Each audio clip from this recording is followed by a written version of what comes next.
ماں باپ بھی جب سمجھاتے ہیں تو ڈانٹ ٹپٹ کے، ہمارے استاد کاری بھی جب سمجھاتے ہیں تو ماشاءاللہ ڈنڈے مار مار کے، ڈنڈے میں بھی تیل لایا ہوں چنگی طرح ٹک کے پوے۔ میں نے طالب صاحب جو ہمارے سبنڈ تھے سینٹرل ماڈل اسکول میں، سب سے زیادہ میں نے ان کی مار کھائی۔ وہ ایسے ٹکا کے مارتے تھے نا، ایک ہاتھ یہاں رکھتے تھے اور اتنا بڑا ہوتا تھا سیف جس میں وہ سوٹی پڑی ہوتی تھی، اور خالد میلہ میرا جگری یار 55 سال سے میری اس کے ذمہ ہوتا تھا ڈنڈا نکال کے لانا، تو ڈنڈا لانے والا میرا یار ہوتا تھا، اور وہ ایسے اندر اتر جاتا تھا وہ ڈنڈا، اور ہماری ہائے ہائے ہوتی تھی۔ لیکن وہ ایک دم فلم دیکھ کر آئے میں اور جاوید نذیر مرحوم فوت ہو گیا، تو وہ تھوڑا آگے تھا، وہ بھاگا بھاگا جا کے بستر پہ لیٹ گیا الٹا ہو کے، کہ میں تو ستا پہ، میں تھوڑا پیچھے تھا تو میں برآمدے میں ہی پکڑا گیا، مجھے جم مارا۔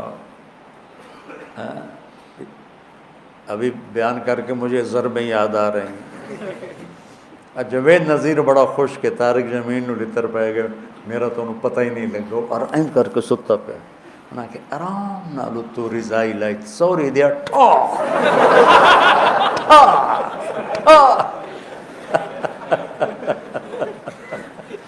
یہ بہت غلط طریقہ ہے، بہت غلط طریقہ، پتہ نہیں کہاں سے آ گیا۔ دینی مدرسوں کا بھی یہی حال ہے، اور یہ اسکولوں کا بھی یہی حال ہے، اور ماں باپ کا بھی یہی حال ہے کہ ماں باپ اپنی بات اتارنا چاہتے ہیں ڈنڈے کے ساتھ، شدت کے ساتھ، سختی کے ساتھ۔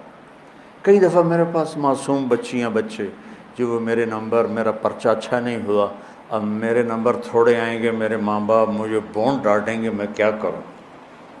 میں نے کہا پتر میں کی کروں، کوئی دم ضرور پڑا، کوئی تو تعویذ دے ماں۔ وہ نادان ماں باپ ہیں جو بچوں کو کم نمبر آنے پہ ڈانٹتے ہیں۔ ان والدین نے اپنی سب سے قیمتی دولت برباد کر دی، اے پر، بی پر، سی پر۔ اس کو تعلیم تھوڑا ہی کہتے ہیں، تعلیم تو سمجھ کا نام ہے، رٹا لگا کے پڑھ لینے کا نام تو تعلیم نہیں ہے۔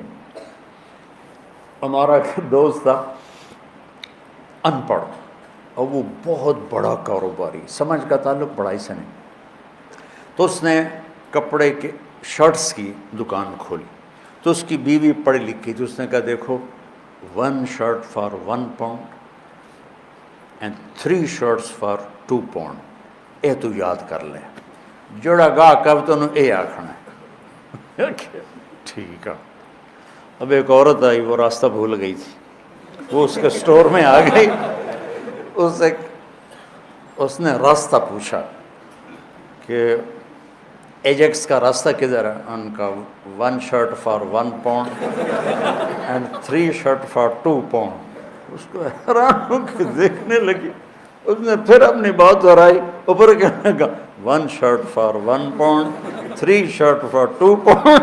وہ ہنستی باہر گئی، ایک بندلو لے کے آئی، اس نے اس کو بتایا، تو اس نے کہا یہ تم سے شرٹ نہیں خرید رہی، یہ بھول گئی ہے، تم سے راستہ پوچھ رہی ہے، اور تم اسے 1 shirt for 1 pound بتا رہے ہو۔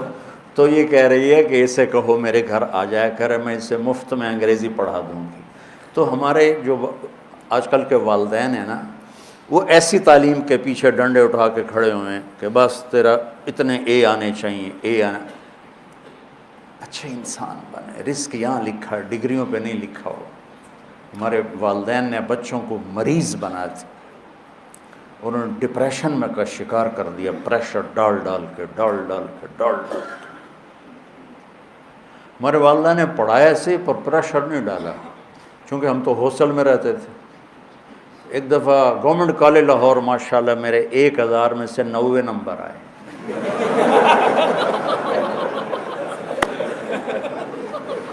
مجھے کوئی پرواہ ہی نہیں تھی، وہ تھا کالج کا امتحان، مطلب اوپر بورڈ کا نہیں تھا، کالج کا امتحان تھا، تو وہ بھی ایک بڑی عزت ہوتا ہے۔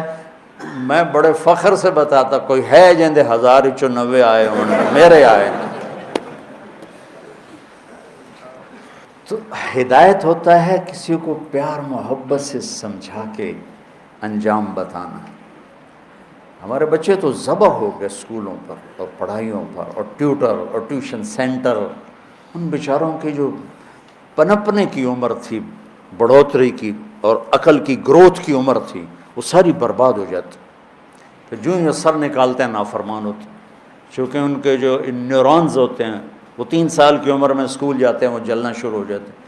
اسی میں پیچھے سے کرنٹ زیادہ آ جائے تو یہ پھٹ جائیں گے، ٹوٹ جائیں گے. جب 3-4 سال کے بچے پر کتابوں کا بوجھ لادا جاتا ہے، پھر ماں باپ کا پریشر ہوتا ہے، تو ان کے نیورون کہتے ہیں دماغی سیل، وہ جل جاتے ہیں، پھٹ جاتے ہیں. پھر جو بڑے ہوتے ہیں نہ ماں باپ کی سمجھتے ہیں نہ کسی اور کی سمجھتے ہیں، وہ اپنی کرتے ہیں، اپنی موج میں ہوتے ہیں. ہدایت محبت سے، پیار سے کسی کو بتا دینا، آگے وہ لے لے تو ٹھیک ہے، نہ لے تو میرا ذمہ ختم ہو گیا. ھذا بلاغ للناس. یہ قرآن چونکہ عربوں پہ اترا ہے، ان کی زبان میں اترا ہے، ان کی معاشرت کو سامنے رکھ کے اترا ہے، تو ان کے اندر میں اتر گئی بات. ہدا سمندر میں پہاڑ کی اس چوٹی کو کہتے ہیں جو پانی سے باہر نکلی ہوئی ہو اور چمکدار ہو، سورج کی شعاعیں پڑنے سے چمکتی ہو. اس زمانے میں کمپیوٹر نہیں، مشین نہیں، بادبان کشتی ہیں. رات کو سفر کرتے تھے تاروں کو دیکھ کر، تاروں کی مدد سے سمت طے کرتے تھے، مشرق ہے مغرب ہے. صحرا میں اب بھی آبادی ہے سعودی کے، قطر کے. تو میں نے ایک بدو سے پوچھا جو صحرا میں رہتا ہے کہ تم لوگ تو ریت ہی ریت، راستہ کیسے پہچانتے؟ ویسے چلتے ہیں جیسے لکھا ہوتا ہے لاہور 90 کلومیٹر، اس طرح چلتے ہیں ریت. تو کہا ہم ستاروں کا علم جانتے ہیں، ہم ستاروں کو دیکھ کے چلتے. پر دن میں وہ اتنا ہمارے اندر ہوتا ہے کہ ہم اس کے مطابق چلتے رہتے. رات کو چلتے تھے ستاروں کو دیکھ کر، اور دن میں چلتے تھے ان روشن چوٹیوں کو دیکھ کر کہ یہ جگہ جگہ تھیں، اور انہوں نے ان کو متعین کیا تھا یہاں سے جدے مڑنا ہے، یہاں سے یمبو مڑنا ہے، یہاں سے عدن مڑنا ہے، یہاں سے عقبہ مڑنا ہے. تو وہ ان نشانیوں کو اگر کھو دیتے تھے تو بھٹک جاتے تھے. اور اس زمانے میں کوئی مواصلات نہیں تھے کہ بھئی ہم بھٹک گئے ہماری مدد کو پہنچو، اصل طور پھر وہ کشتیاں برباد ہو جاتی تھیں. تو ہدا یہ زندگی کے سمندر میں وہ روشن چٹان ہے جو انسانی کشتیوں کو راستہ دکھاتی ہے کہ یہ روشن چٹان ہے اور یہ زندگی کا سمندر ہے، اور یہ طارق جمیل ایک کشتی ہے اور اس سے راستے کی تلاش ہے. تو اللہ کہتا ہے اس چٹان کو سامنے رکھ، یہاں سے تیرا راستہ دنیا کی عزتوں کو بھی جاتا ہے اور آگے جنت کو بھی جاتا ہے. وہ کیا ہے؟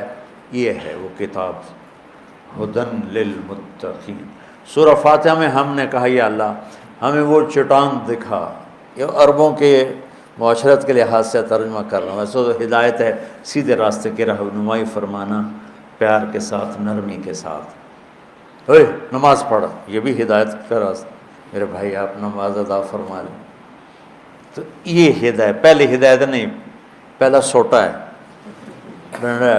دوسری ہدایت کا راستہ دکھانا ہے پیار محبت سے. تو وہ روشن چٹان جو انسانوں کو راستہ دکھاتی ہے پانی کے سمندر میں اور منزل کا پتہ بتاتی ہے، زندگی کے سمندر میں انسانی کشتیوں کے لیے قرآن وہ چٹان ہے جو انہیں زندگی کا پتہ بتاتا ہے، آخرت کا پتہ بتاتا ہے اور صحیح منزل تک پہنچا دیتا ہے. جب اللہ نے ہم نے اللہ سے دعا مانگی یا اللہ میں ہدایت دے، تو اللہ نے ہماری دعا قبول کر کے فرمایا الف لام میم ذالک الکتاب لا ریب فیہ ھدی للمتقین. لوگ تم نے مجھ سے ہدایت مانگی تھی نا، تو لو یہ کتاب آ گئی، یہ ہدایت کا ذریعہ ہے، یہ ہدایت کا سامان اور سبب ہے. اور یہ ذالک الکتاب لا ریب فیہ میں ایسا دعویٰ ہے جو کائنات میں نہ کوئی کر سکتا ہے، نہ کرے گا، نہ کسی کے بس میں ہے سوائے اللہ کے. جو کچھ اس میں لکھا ہے اس میں کوئی شک نہیں. شک خود عربی زبان کا لفظ، ریب کا ترجمہ شک نہیں ہے. شک کسے کہتے ہیں؟ کہ ایک آدمی وہاں وہ ملت روڈ پہ کھڑا ہے، اس کو پتہ ہی نہیں کہ مدرسہ حسنین کدھر ہے، تو کبھی ادھر دیکھتا ہے کبھی ادھر دیکھتا ہے، کبھی کہتا ہے یہ راستہ جاتا ہے، کبھی کہتا ہے یہ گلی جاتی ہے۔ اس کیفیت کو شک کہتے ہیں، اس میں یہ کیفیت شدید ہے۔ دوسرا لفظ ہے مریا، وہ بھی دماغی شک والی کیفیت ہوتی ہے، لیکن شک سے ذرا ہلکی ہوتی ہے کہ وہ اس کو تھوڑا گمان ہو جاتا ہے کہ یہ جو ڈبل روڈ جا رہا ہے نا، یہ جا رہا ہے مدرسہ حسنین کو، اور ہو سکتا ہے یہ بھی ہو، لیکن مجھے لگتا ہے یہ ہے۔ اس طرح ہو گیا، ایک طرف خیال واضح زیادہ ہو گیا، ٹھیک۔ اس کو کہتے ہیں مریا۔ ریب کسے کہتے ہیں کہ وہ یہاں گرین ٹاؤن چوک پر آتا ہے اور ایک سیکنڈ کے لیے کہتا ہے مدرسہ حسنین کدھر ہے؟ اب یہ کدھر ہے بھی پورا نہیں ہوا کہ اس کی نظر پڑ جاتی ہے ہمارے بورڈ پر مدرسہ حسنین، وہ کدھر، وہ یہ بھی زیادہ ہے، یہ بھی زیادہ ٹائم ہے۔ ایک لمحے کے تردد کو عربی میں ریب کہتے ہیں۔ ایک لمحے کی ابتدا میں تھوڑا تردد، اور اسی لمحے کے آخر میں وہ تردد ختم ہو گیا، اسے عربی میں ریب کہتے ہیں۔ تو وہ شہنشاہ کہہ رہا ہے، وہ میرے بیوقوف بندو، وہ میرے پیارے بندو، اللہ تعالیٰ لاڈ سے پکارتا ہے، کبھی ڈانٹ کے پکارتا ہے، وہ میرے بندو، میری کتاب میں تو ریب بھی نہیں ہے کہ ایک کھٹک، ٹک ٹک بھی زیادہ ہے، اتنی دیر کا بھی کھٹکا نہیں ہے، تو میری شک اس میں کہاں آئے گا؟